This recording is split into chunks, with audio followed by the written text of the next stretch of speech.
గాయపడిన వెన్నెల కథానికానికి స్వాగతం. మా కథలు మీకు నచ్చినట్లయితే ప్లీజ్ వీడియోని లైక్ చేయండి.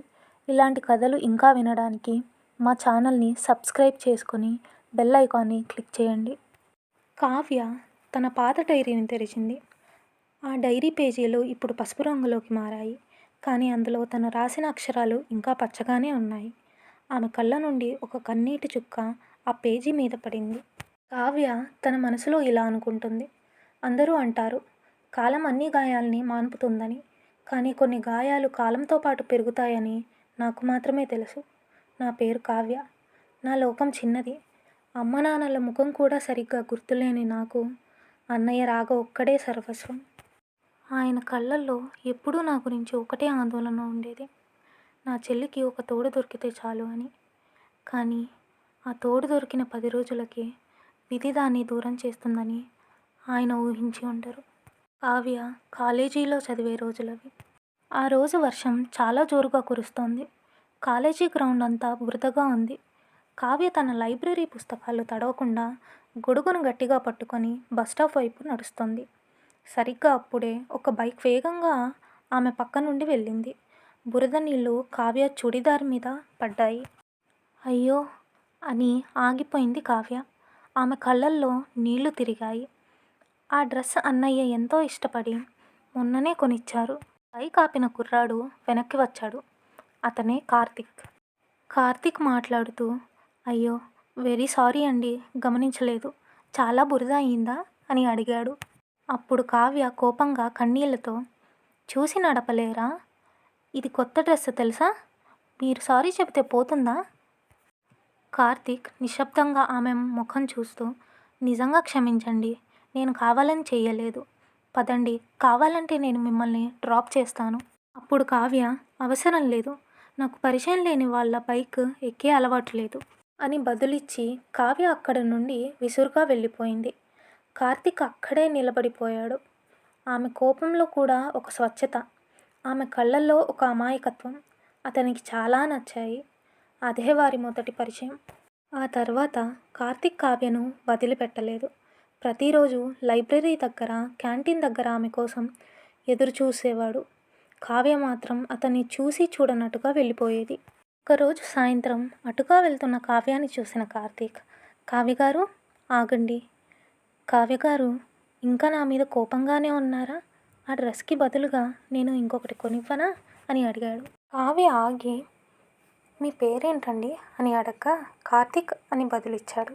అప్పుడు కావ్య, మీరు ధనవంతులు కావచ్చు కార్తిక్ గారు, కానీ డబ్బుతో అన్నీ దొరుకుతాయని అనుకోవడం పొరపాటు. ఆ డ్రెస్ వెనుక మా అన్నయ్య కష్టం ఉంది, అది మీరు కొనివ్వలేరు అని బదులిచ్చింది. అప్పుడు కార్తిక్ కొంచెం తగ్గి, మీరు చెప్పింది నిజమే, నేను కేవలం మీతో స్నేహం చేయాలనుకుంటున్నాను. మీ గురించి విన్నాను, మీరు చాలా బాగా చదువుతారని, ఎవరితోనూ కలవరని, మీలాంటి వాళ్ళంటే నాకు గౌరవం అని బదులివ్వగా కావ్య మనసులో మొదటిసారి ఒక చిన్న అలజడి మొదలైంది. ఇంతవరకు తనతో ఎవ్వరూ ఇంత సున్నితంగా మాట్లాడలేదు. ఆ రాత్రి కావ్య సరిగ్గా నిద్రపోలేదు. కార్తిక్, అతని మాటలు ఆమె మనసులో మెదులుతున్నాయి. కావ్య కార్తిక్ గురించి తన మనసులో ఇలా అనుకుంటుంది. నాకు ప్రేమ అంటే ఏంటో తెలియదు, కానీ ఒక వ్యక్తి మన కోసం ఎదురు చూస్తున్నాడు అన్న ఆలోచన నాకు కొత్తగా ఉంది. ఏ డబ్బు లేని నాకు ఒకరు ఇంత విలువ ఇస్తారని నేను ఎప్పుడూ అనుకోలేదు. అలా పరిచయమైన వారిద్దరి మధ్య ప్రేమ చిగురించింది. కాలేజ్ పూర్తి చేసుకున్న కార్తిక్ ఒక ఉద్యోగాన్ని సంపాదించుకున్నాడు. కావ్య మెరిట్లో పాస్ అయ్యి తన చదువును పూర్తి చేసింది. వారిద్దరూ పెళ్లి చేసుకోవాలని నిర్ణయించుకున్నారు. కార్తిక్ కావ్య వాళ్ళ అన్నయ్య రాఘవను కలవడానికి వాళ్ళ ఇంటికి వచ్చాడు. రాఘవ సామాన్యమైన ప్రైవేటు ఉద్యోగి. కార్తిక్ మాట్లాడుతూ, రాఘవ గారు, మీ చెల్లిని నేను ప్రాణంలా చూసుకుంటాను. నాకు ఆస్తిపాస్తులు వద్దు, కావ్య నాకు దక్కితే చాలు, మా ఇంట్లో వాళ్ళు కూడా ఒప్పుకున్నారు అని చెప్పగా, రాఘవ, బాబు, మాది చాలా చిన్న కుటుంబం, మీది పెద్ద హోదా, నా చెల్లి అక్కడ ఇమడగలదా అని ప్రశ్నించాడు. దానికి బదులిస్తూ కార్తీక్, ఆమె ఇమడవలసిన అవసరం లేదు రాఘవ గారు, నేను ఆమె కోసం ఒక కొత్త ప్రపంచాన్ని సృష్టించాను అని బదులిచ్చాడు. అప్పుడు రాఘవ కళ్ళల్లో నీళ్లు తిరిగాయి. తన చెల్లికి ఇంత మంచి సంబంధం వస్తుందని అతను ఊహించలేదు. పెళ్లి ముహూర్తం ఖరారైంది. పెళ్లి రోజు రానే వచ్చింది. కావ్య పెళ్లిపీటల మీద కూర్చొని ఉంది. మంగళ వాయిద్యాలు వినిపిస్తున్నాయి. కార్తీక్ ఆమె మెడలో తాళి కడుతున్నప్పుడు కావ్య మనసులో ఒక్కటే అనుకుంది. దేవుడా, నా తల్లిదండ్రులు లేని వెలితిని కార్తీక్ రూపంలో నువ్వు తీర్చావు. ఈ సంతోషం చాలు నాకు అని. పెళ్ళైన మొదటి రాత్రి కార్తీక్ కావ్యతో ఇలా అంటున్నాడు. కావ్య, ఈ 10 రోజులు ఆఫీస్కి సెలవు పెట్టాను. మనం ఎక్కడికైనా వెళ్దామా?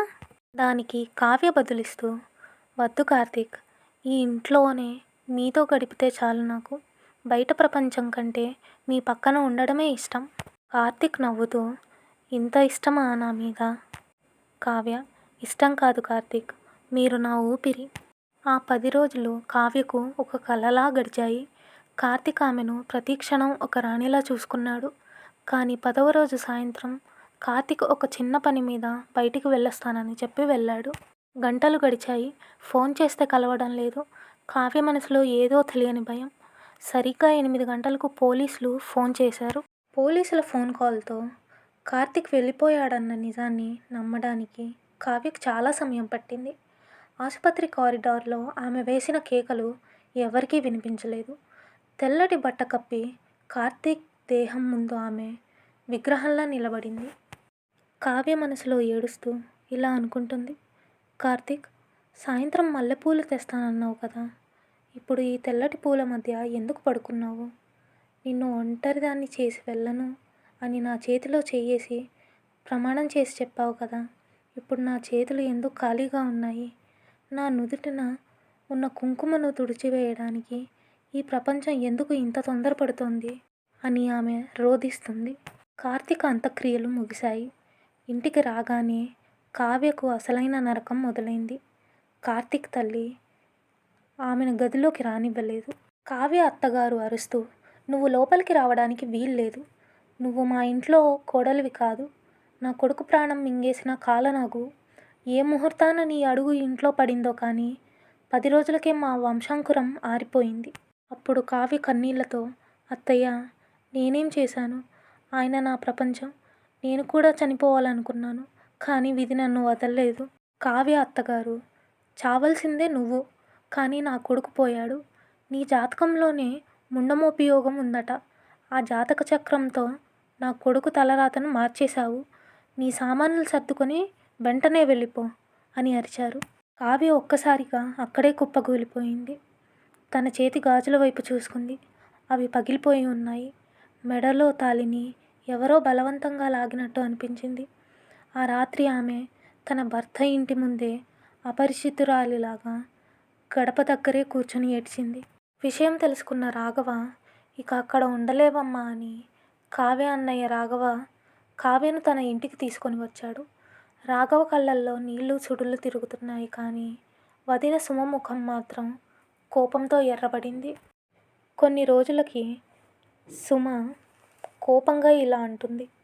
చూసారా, నేను ముందే చెప్పాను ఇంత పెద్ద సంబంధం మనకి వద్దని. ఇప్పుడు చూడండి, 10 రోజులకే మన నెత్తిన పడింది. ఊరంతా కోడై కూస్తుంది. మీ ఆడపడుచు ఏదో పాపం చేసింది, అందుకే పెళ్ళైన 10 రోజులకే అలా అయ్యింది అని. రాఘవ, సుమ, కాస్త నోరు అదుపులో పెట్టుకో.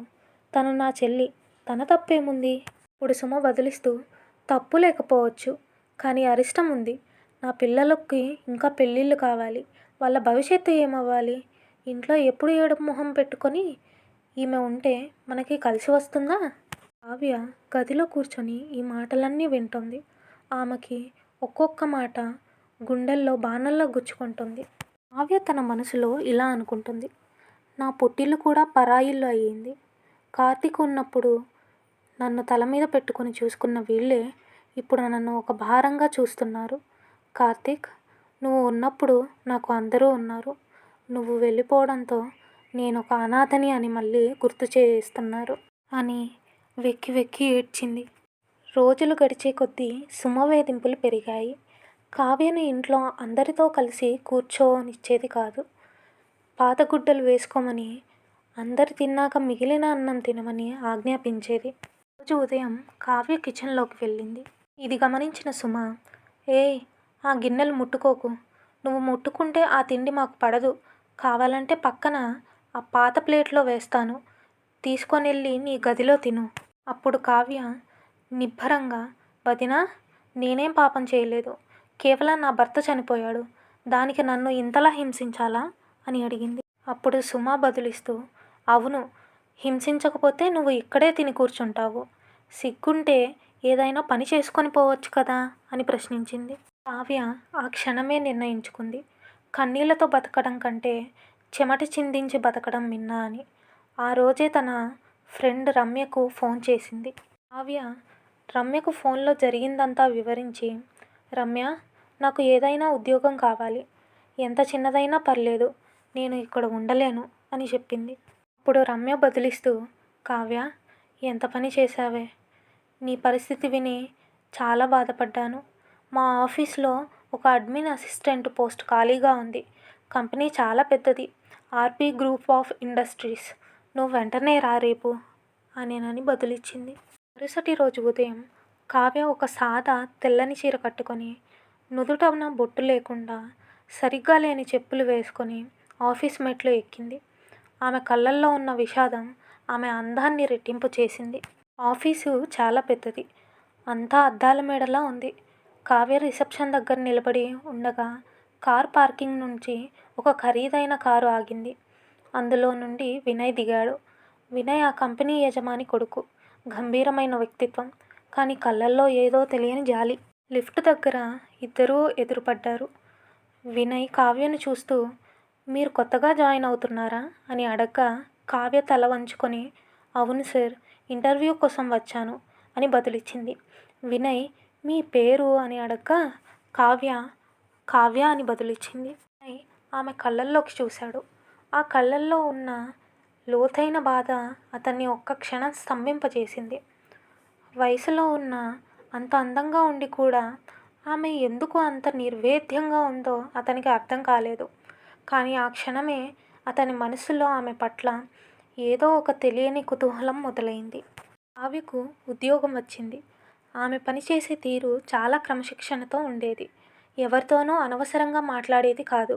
మధ్యాహ్నం అందరూ కలిసి భోజనం చేస్తూ నవ్వుకుంటూ ఉన్నా కావ్య మాత్రం తన డెస్క్ దగ్గరే కూర్చొని ఏదో ఒక పనిలో మునిగిపోయేది. కావ్య ఇలా అనుకుంటుంది, ఈ కంప్యూటర్ స్క్రీన్ ముందు కూర్చుంటే నా కన్నీళ్ళు ఎవ్వరికీ కనిపించవు. ఇక్కడ అందరూ నన్ను ఒక ఎంప్లాయీగా మాత్రమే చూస్తారు. అపశకునం అని ఎవ్వరూ వేలెత్తి చూపడం లేదు. అదే నాకు ఒక పెద్ద ఊరట. కానీ సాయంత్రం ఇంటికి వెళ్ళాలి. మళ్ళీ అదే నరకం. వదిన చూపులు, అన్నయ్య మౌనం. కార్తీక్, ఈ ఆఫీస్ ఫైళ్ళ మధ్య నీ జ్ఞాపకాలు వెతుక్కుంటున్నాను. ఇలా కావ్య తన మనసులో తను మదనపడుతూ ఉండేది. వినయ్ అప్పుడప్పుడు తన క్యాబిన్ నుండి కావ్యను తరచుగా గమనిస్తూ ఉండేవాడు. ఆమె ఎందుకు ఎప్పుడూ తెల్లటి చీరలోనే వస్తుంది? ఆమె కళ్ళల్లో ఎందుకంత శూన్యం ఉంది అని అతను ఆలోచించేవాడు. ఒకరోజు సాయంత్రం ఆఫీస్ అయిపోయే సమయానికి భారీ వర్షం మొదలైంది. కావ్య బస్టాప్ వరకు వెళ్ళడానికి గొడుగు లేక ఆఫీస్ గేటు దగ్గరే ఆగిపోయింది. వినయ్ తన కారులో బయటకు వస్తూ ఆమెను చూసి ఆపాడు. వినయ్, కావ్య గారు, వర్షం తగ్గేలా లేదు, రండి మిమ్మల్ని డ్రాప్ చేస్తాను అని అనగా కంగారుగా, వద్దు సార్, నేను వెళ్ళగలను, బస్సు వస్తుంది అని బదులిచ్చింది. ఇప్పుడు వినయ్ నవ్వుతూ, ఈ వర్షంలో బస్సులు రావడం కష్టమండి, అయినా మీ బాస్గా అడుగుతున్నాను అనుకోండి, రండి అనేనని పిలిచాడు. కావ్య అయిష్టంగానే కారు ఎక్కి వెనక సీట్లో కూర్చుంది. కారులో ప్రయాణిస్తున్నంతసేపు వినయ్ అద్దంలో నుంచి ఆమెను చూస్తూనే ఉన్నాడు. వినయ్, కావ్య గారు, మీరు ఎప్పుడూ ఇంతేనా? చాలా తక్కువగా మాట్లాడతారు.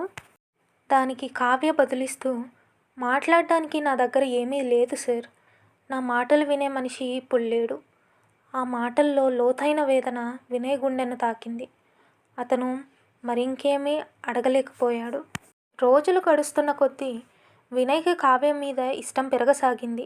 అది కేవలం ఆకర్షణ కాదు, ఆమెను ఆ కష్టాల నుండి బయటకు తీసుకురావాలనే ఒక తపన. ఒకరోజు కావ్య టేబుల్ మీద ఉన్న కార్తీక్ ఫోటోను వినయ్ చూశాడు. అప్పుడు అతనికి అర్థమైంది, ఆమెకి పెళ్ళయిందని, ఆమె ఒక విధవ అని. కానీ ఆ నిజం తెలిసాక వినయ్ వెనక్కి తక్కలేదు. కావ్య మీద ఇంకా ఎక్కువ గౌరవం పెరిగింది అతనికి. ఒకరోజు కాన్ఫరెన్స్ హాల్లో అందరూ వెళ్ళిపోయాక కావ్య ఒక్కతే పేపర్స్ సర్దుతోంది. వినయ్ లోపలికి వచ్చాడు. మాట్లాడుతూ, కావ్య, నీ గురించి నాకు అంతా తెలిసింది. నువ్వు పడుతున్న బాధ నేను అర్థం చేసుకోగలను. కానీ నీ వయస్సు ఎంత? ఇలాగే జీవితాంతం చీకట్లో ఉండిపోతావా అని ప్రశ్నించాడు. కావ్య తన కళ్ళ వెంబడి ఉబికి వస్తున్న కన్నీళ్లను ఆపుకుంటూ, సార్, ఇది నా తలరాత. పెళ్ళైన 10 రోజులకే నా కుంకుమ చెరిగిపోయింది. సమాజం నన్ను ఒక పాపిలా చూస్తోంది. మీరు ఒక పెద్ద ఇంటి వారసుడు. నాతో మాట్లాడితే మీకే నష్టం అని బదులిచ్చింది. అప్పుడు వినయ్ ఆమె దగ్గరికి వచ్చి, సమాజం గురించి నాకు అనవసరం కావ్య. నీ కళ్ళల్లో ఉన్న ఆ తడిని నేను తుడవాలనుకుంటున్నాను. నువ్వు అపశకునం కాదు. నువ్వు ఒక దేవతవి. నిన్ను నేను మనస్ఫూర్తిగా ప్రేమిస్తున్నాను అని చెప్పాడు. ఆ మాటలు విన్న కావ్య ఒక్కసారిగా స్తంభించిపోయింది. కావ్య, ఏమంటున్నారు సార్? మీకు పిచ్చి పట్టిందా? నేను ఒక విధవను. కార్తీక్ నా ప్రాణం. ఆయన స్థానాన్ని నేను ఎవరికీ ఇవ్వలేను. దయచేసి మళ్ళీ ఇలా మాట్లాడకండి అని ఆమె పరుగున అక్కడి నుండి వెళ్ళిపోయింది. వినయ్కి ఆ రాత్రి నిద్ర పట్టలేదు. కావ్య తనను తిరస్కరించిన ఆమె పట్ల ఉన్న ప్రేమ ఇంకా పెరిగింది. ఆమెలోని నిజాయితీ తనని కట్టిపడేసింది. మరోవైపు కావ్య ఇంట్లో పరిస్థితి దారుణంగా మారింది. వదిన సుమకు ఎవరో చెప్పారు, కావ్య ఆఫీసు యజమాని కొడుకు కారులో వచ్చిందని. సుమ గట్టిగా కేకలు వేస్తూ, చూసారా ఏమండి మీ చెల్లి పద్ధతి? పెళ్ళైన 10 రోజులకే భర్తను మింగేసింది. అది చాలక ఇప్పుడు ఆఫీసులో ఎవరితోనో తిరుగుతోంది. మళ్ళీ మా మీదకి నిందలు రాకుండా ఈమెను వెంటనే ఈ ఇంటి నుండి వెళ్ళగొట్టండి అని ఉసుగొలుపుతోంది. ఇప్పుడు రాఘవ కావ్యను సమర్థిస్తూ, సుమ, అది నిజం కాదేమో, అయినా కావ్యను అడుగుదాం ఆగు. కావ్య వస్తూ, అన్నయ్య, ఆయన మా బాస్. వర్షం పడుతుంటే లిఫ్ట్ ఇచ్చారు అంతే. నా మీద అలాంటి నిందలు వేయకండి. ఇప్పుడు సుమ, లిఫ్ట్ ఇచ్చారా లేక నువ్వే ఎక్కావా? ఆ కారు, ఆ ఆస్తిపాస్తులను చూసి నీ మనసు చలించి ఉంటుందిలే అని అంది. ఆ మాటలు విని భరించలేని కావ్య తన గదిలోకి వెళ్ళి తలుపులు వేసుకొని బావురుమంది. కావ్య మనసులో ఇలా అనుకుంటుంది, కార్తీక్, నువ్వు ఎందుకు నన్ను ఒంటరిదాన్ని చేసి వెళ్ళావు? ఇక్కడ బతకడం కంటే నీ దగ్గరికి వచ్చేయడమే మేలనిపిస్తుంది. కానీ ఈ వినయ్ సార్ ఎందుకు ఇలా చేస్తున్నారు? ఎందుకు నన్ను ప్రేమిస్తున్నానని నా వెంట పడుతున్నారు? ఆయన ప్రేమని చూస్తుంటే నాకు భయం వేస్తోంది. నేను ఆయన్ని ప్రేమిస్తే నీకు ద్రోహం చేసినట్లు అవుతుందా అని తనకు తను ప్రశ్నించుకుంటోంది. వినయ్ తండ్రి రాజేంద్ర ప్రసాద్ వినయ్ కోసం పెళ్లి సంబంధాలను వెతుకుతూ ఉండగా వినయ్ ఈ విషయం గురించి రాజేంద్ర ప్రసాద్తో చెప్పాడు. రాజేంద్ర ప్రసాద్ చాలా కఠినమైన మనిషి. అంతస్తు గౌరవం ప్రాణంగా భావించే వ్యక్తి. రాజేంద్ర ప్రసాద్ మాట్లాడుతూ, వినయ్, నీకు బుద్ధి ఉందా? మన కంపెనీలో పనిచేసే ఒక అనాథను, పైగా పెళ్ళైన 10 రోజులకే భర్తను పోగొట్టుకున్న ఆ విధవను నువ్వు పెళ్లి చేసుకుంటావా? ప్రేమిస్తున్నావా? సమాజంలో నా తల ఎక్కడ పెట్టుకోవాలి అని ప్రశ్నించాడు. అప్పుడు వినయ్ బదులిస్తూ, నాన్న, ఆవిడ అనాథ కాదు. నేను ఉన్నాను ఆమెకి. ఆమె ఏ పాపం చేయలేదు. విధి ఆడిన ఆటలో ఆమె బలైంది. ఆమెను నేను పెళ్లి చేసుకొని మళ్ళీ ఆమె జీవితంలో వెలుగును నింపాలనుకుంటున్నాను. రాజేంద్ర ప్రసాద్ బదులిస్తూ, అది జరగదు. ఒకవేళ నువ్వు మొండికేస్తే ఆ అమ్మాయి ఏమవుతుందో నేను చెప్పలేను. వెంటనే ఆమెని ఉద్యోగంలో నుండి తీసేయి అని హుకుం జారీ చేయగా వినయ్ తండ్రి మాటలకు భయపడలేదు. కానీ తన తండ్రి ఎంతటి క్రూరుడో అతనికి తెలుసు. కావ్యకు ఏదైనా హాని జరుగుతుందేమో అని అతని మనసు ఆందోళన చెందింది. ఆఫీసులో వాతావరణం కావ్యకు గాలి ఆడనివ్వడం లేదు. వినయ్ తన ప్రేమను వ్యక్తపరిచినప్పటి నుండి ఆమెకు అతన్ని ఎదుర్కోవడం ఒక సవాలుగా మారింది. ఒక పక్క తండ్రి రాజేంద్ర ప్రసాద్ తీక్షణమైన చూపులు, మరొక పక్క వినయ్ ఆరాధనతో కూడిన కళ్ళు. ఒకరోజు మధ్యాహ్నం అందరూ లంచ్ బ్రేక్కు వెళ్ళిన సమయంలో వినయ్ కావ్య డెస్క్ దగ్గరికి వచ్చాడు. ఆమె తల వంచుకొని ఏదో రాసుకుంటోంది. వినయ్ కావ్యను ఇలా అడుగుతున్నాడు, కావ్య, ఎన్నాళ్ళు ఇంకా తప్పించుకొని తిరుగుతావు? నా ప్రేమలో నీకు ఏం తప్పు కనిపిస్తుంది అని. అప్పుడు కావ్య తల ఎత్తకుండానే, తప్పు మీలో లేదు సార్, నా అదృష్టంలో ఉంది. నా అరచేతిలో సంతోష రేఖలు లేవు, కేవలం కన్నీటి గీతలే ఉన్నాయి. నన్ను వదిలేయండి. అప్పుడు వినయ్ ఆమె ముందున్న చైర్ లాక్కొని కూర్చొని, చూడు కావ్య, ఆస్తి లేని నిన్ను నేను కోరుకుంటున్నానని నాన్న నన్ను తిడుతున్నారు. కానీ నువ్వు మాత్రం నిన్ను నువ్వు తక్కువ చేసుకుంటున్నావు. నీ గతం నీ తప్పు కాదు. కార్తీక్ నీకు ఒక అందమైన జ్ఞాపకం కావచ్చు. కానీ నీ జీవితం అక్కడే ఆగిపోకూడదు. ఆయన కూడా అలా కావాలని కోరుకోడు. ఇప్పుడు కావ్య కళ్ళ నిండా కన్నీళ్లు నింపుకొని, మీకు తెలీదు సార్, కార్తీక్ నన్ను ఎలా చూసుకునేవారో. ఆయన చనిపోయిన కొన్ని రోజులకే నేను ఇంకొకరి గురించి ఆలోచిస్తున్నాను అని నా మనస్సాక్షి నన్ను క్షమించదు. సమాజం నన్ను చంచలమైనది అని ముద్ర వేస్తుంది. అప్పుడు వినయ్, సమాజం నీకు ఆకలి వేస్తే అన్నం పెడుతుందా? నీకు ఏడుపు వస్తే కన్నీళ్లు తుడుస్తుందా? లేదు కదా. మరి ఆ సమాజం కోసం నీ సంతోషాన్ని ఎందుకు బలి చేస్తావు? నా ప్రేమ మీద నీకు నమ్మకం లేదా అని ప్రశ్నించాడు. కావ్య మౌనంగా ఉండిపోయింది. వినయ్ మాటల్లోని నిజాయితీ ఆమె గుండె గదులను తడుముతోంది. కానీ లోపల ఉన్న భయం ఆమెను అడ్డుకుంటోంది. ఇంట్లో కావ్యకి సుమపోరు పెరిగింది. రాజేంద్ర ప్రసాద్ కావ్య వెనుక పడవద్దు అని వినయ్ని హెచ్చరించినా అతను వినలేదు.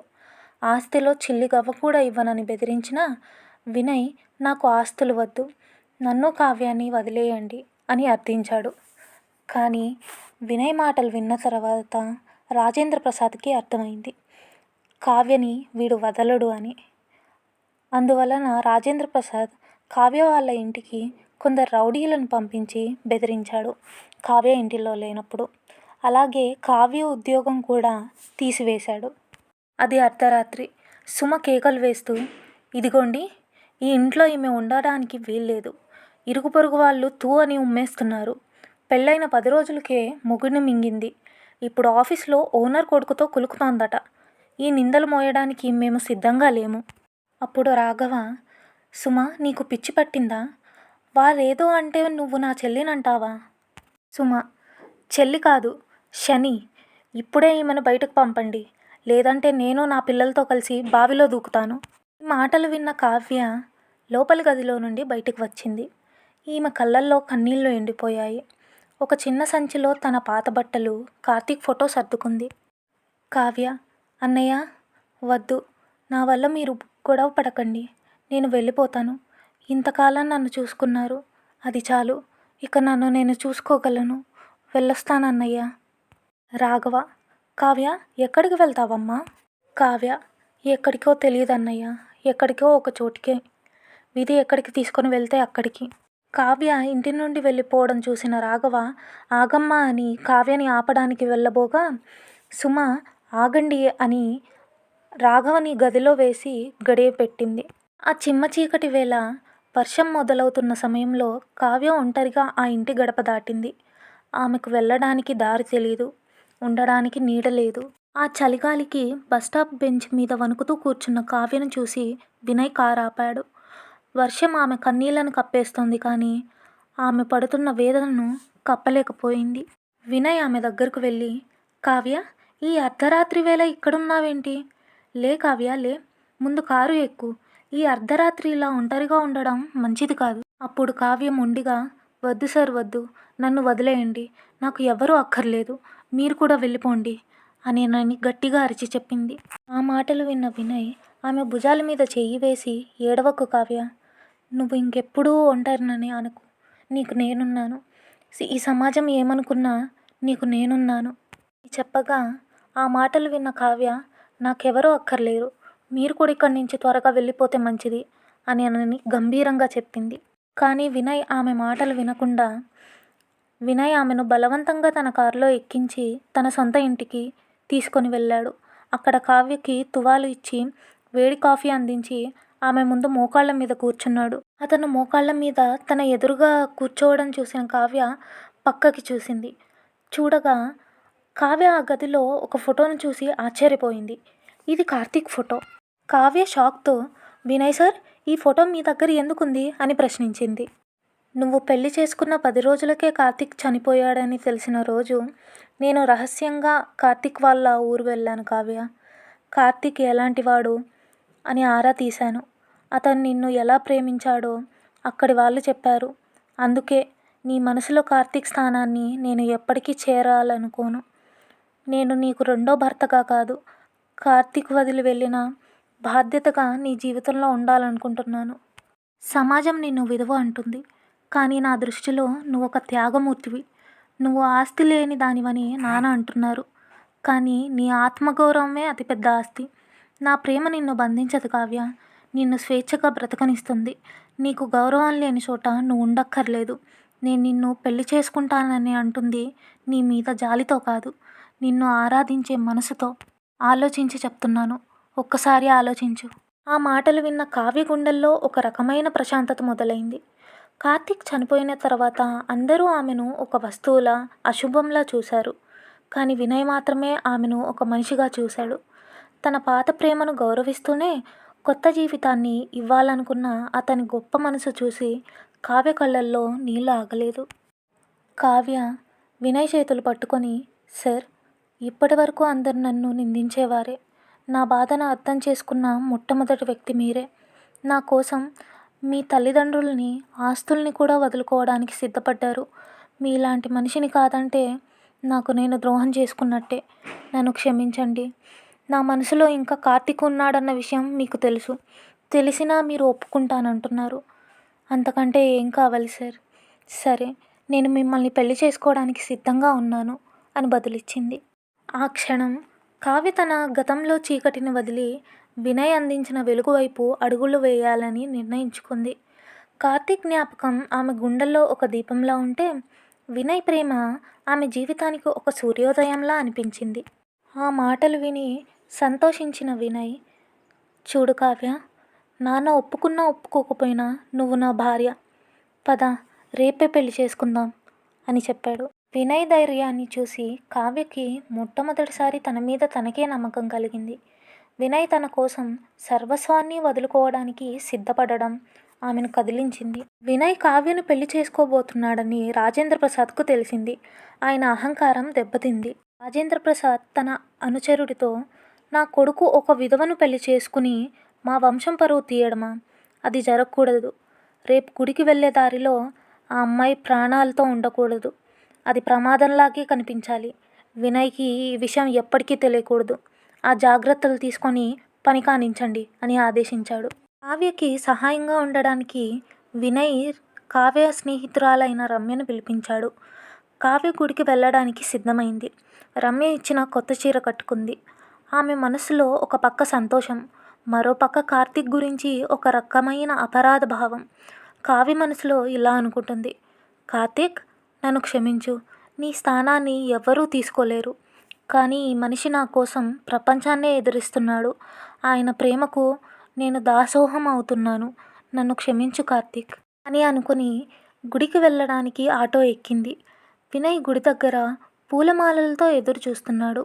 దారిలో మలుపు దగ్గర వేగంగా వస్తున్న ఒక లారీ ఆటోను బలంగా ఢీకొట్టింది.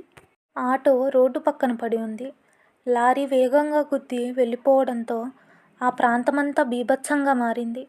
కావ్య రక్తపు మడుగులో పడి ఉంది. ఆమె కట్టుకున్న కొత్త చీర రంగు మారిపోయింది. ఆమె చేతిలో ఉన్న కార్తీక్ ఫోటో పక్కనే పడి ఉంది. దాని గాజు ముక్కలు విరిగి ఆమె చేతికే గుచ్చుకున్నాయి. గుడిలో గంటలు మోగుతున్నాయి. వినయ్ కొత్త బట్టలు ధరించి చేతిలో పూలమాలలు పట్టుకుని కావ్య కోసం ఎదురు చూస్తున్నాడు. ముహూర్త సమయం దగ్గర పడుతోంది. ప్రతి నిమిషం అతనికి ఒక యుగంలా అనిపిస్తోంది. వినయ్ తనలో తాను, కావ్య, ఎందుకు ఇంత ఆలస్యం చేస్తున్నావు?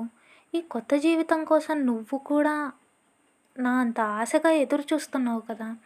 కనీసం ఫోన్ కూడా ఎత్తడం లేదేంటి?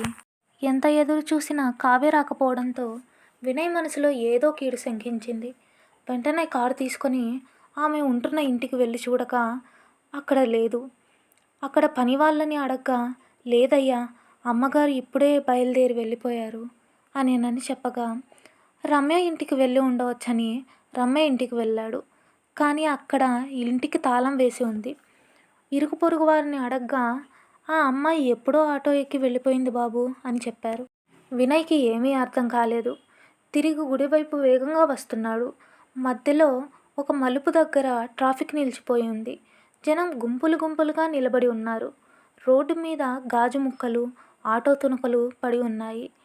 ఏదో ఘోర ప్రమాదం జరిగినట్టు ఉందని అర్థమవుతుంది. వినయ్ కారులో వెళ్తూ ఆ దృశ్యాన్ని చూశాడు. అతని మనసు ఒక్క క్షణం ఆగింది. కానీ కావ్య వచ్చే దారి ఇది కాదు. అలా అయ్యి ఉండదులే అని తనకు తను సమాధానపరుచుకొని ముందుకు వెళ్ళిపోయాడు. అది తన కావ్య అని ఊహించడానికి కూడా అతనికి మనసు సిద్ధపడలేదు. ఆ రోజు సాయంత్రం వరకు వినయ్ ఎక్కడెక్కడో తిరిగి వినయ్ ఇంటికి తిరిగి చేరుకున్నాడు. అక్కడ తన తండ్రి రాజేంద్ర ప్రసాద్ చాలా ప్రశాంతంగా కూర్చొని కాఫీ తాగుతున్నాడు. అతని ముఖంలో ఒక రకమైన గెలుపు కనిపిస్తోంది. సరిగ్గా అప్పుడే రాజేంద్ర ప్రసాద్ అనుచరుడు లోపలికి వచ్చి మెల్లగా చెప్పాడు, అయ్యా, పని పూర్తి అయింది. ఇక ఆ అమ్మాయి మనవాడి జీవితంలోకి రాదు. ఈ మాటలు వినయ్ చెవిన పడ్డాయి. అతని తల మీద పిడుగుపడినట్టు అయ్యింది. వినయ్ గర్జిస్తూ, నానా, ఏంటి ఆ పని? ఎవరి గురించి మాట్లాడుతున్నాడతను అని ప్రశ్నించగా రాజేంద్ర ప్రసాద్ బదులిస్తూ, వినయ్, మన వంశగౌరవం కాపాడుకోవడానికి కొన్ని కఠినమైన నిర్ణయాలు తప్పవు. ఆ ముండమోపి నీ జీవితంలో ఉంటే నువ్వు నాశనమైపోతావు. అందుకే ఆమెను శాశ్వతంగా పంపించేశాను. అప్పుడు వణుకుతున్న స్వరంతో వినయ్, అంటే దారిలో నేను చూసిన ఆ ప్రమాదం అది కావ్యదేనా? నాన్న, మీరు మనిషి కాదు, రాక్షసుడు. నా ప్రాణాన్ని మీరే బలి తీసుకున్నారు. వినయ్కి కళ్ళు బైర్లు కమ్ముతున్నాయి. తాను చూసి కూడా చూడనట్టు వెళ్ళిపోయిన ఆ ప్రమాదం తన కావ్యదే అని తెలిసి అతని గుండె 1000 ముక్కలైంది. పిచ్చివాడిలా మళ్ళీ ఆ ప్రమాద స్థలానికి పరుగు తీశాడు. వినయ్ అక్కడికి చేరుకునేసరికి కావ్య శరీరాన్ని అంబులెన్స్లోకి ఎక్కిస్తున్నారు. వినయ్ ఆ జనాన్ని తోసుకుంటూ లోపలికి వెళ్ళాడు. విగతజీవిగా పడి ఉన్న కావ్య అలంకరించుకున్న ఆ కొత్త చీర ఇప్పుడు రక్తంతో తడిసిపోయింది. వినయ్ ఆమె దగ్గర మోకాళ్ళ మీద కూర్చొని ఆమె చేతులు పట్టుకొని ఆ చేతులు అప్పటికీ చల్లబడిపోయి ఉన్నాయి. ఆమె పక్కనే తన ప్రాణంగా దాచుకున్న కార్తీక్ ఫోటో విరిగి ముక్కలైపోయింది. వినయ్ గుండెలు పగిలేలా ఏడుస్తూ, కావ్య, నన్ను క్షమించు కావ్య. నేను చూశాను, ఆ పరిస్థితిలో నిన్ను చూశాను, కానీ అది నువ్వని గుర్తించలేకపోయాను. నిన్ను కాపాడుకోవాల్సింది నేనే వదిలేసి వెళ్ళిపోయాను. నన్ను క్షమించు కావ్య. లే కావ్య, లే, ఇలా పడుకున్నావేంటి అనేనని తన చేతులను పట్టుకోగా అప్పటికీ ఆమె చేతులు చల్లారిపోయి ఉన్నాయి. నీకోసం పూలమాలలతో గుడి దగ్గర ఎదురు చూస్తూ ఉన్నాను. మళ్ళీ నేను ఇలా చూస్తాననుకోలేదు. లే కావ్య, వెళ్ళి పెళ్లి చేసుకుందాం, లే. వినయ్ రోదనను విన్న చుట్టుపక్కల వారి మనసు చలించుకుపోయింది. కానీ కావ్య మాట్లాడదు. ఆమె ఆఖరి చూపులో ఉన్న ఆవేదన వినయ్ మనసును దహించి వేస్తుంది. తన కన్న తండ్రి తన సర్వస్వాన్ని చిదిమేశాడన్న నిజం అతన్ని జీవోత్సవంలా మార్చేసింది. కొన్ని నెలల తర్వాత రాజేంద్ర ప్రసాద్ తన కొడుకును కాపాడుకున్నానని అనుకున్నాడు. కానీ అతను కాపాడింది కేవలం ఒక శరీరాన్ని మాత్రమే, ప్రాణాన్ని కాదు. వినయ్ ఇప్పుడు ఆఫీస్కి వెళ్ళడం లేదు. అతను ఎప్పుడూ కావ్య పని చేసిన పాత ఆఫీస్ దగ్గరే, ఆ డెస్క్ దగ్గరే కూర్చొని ఉంటాడు. రాజేంద్ర ప్రసాద్ కన్నీళ్లతో, వినయ్, అరే వినయ్, లెగురా, రా, అన్నం తిందు కానీ, ఎంతకాలం ఇలా ఆ ఫోటోను చూస్తూ కూర్చుంటావు అని అడుగుతున్నాడు.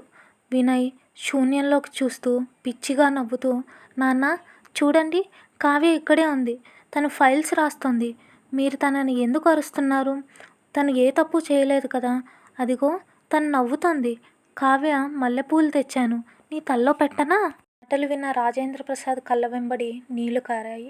వినయ్కి ఇప్పుడు ఏదీ గుర్తులేదు. కావ్య వదిలి వెళ్ళిన పాత డైరీ, ఆమె ఫోటోను గుండెలకు హత్తుకొని రోజంతా ఆఫీసు మెట్ల మీద కూర్చొని ఉంటాడు. రాజేంద్ర ప్రసాద్ అనుకున్నది సాధించాడు, కానీ కొడుకును కోల్పోయాడు.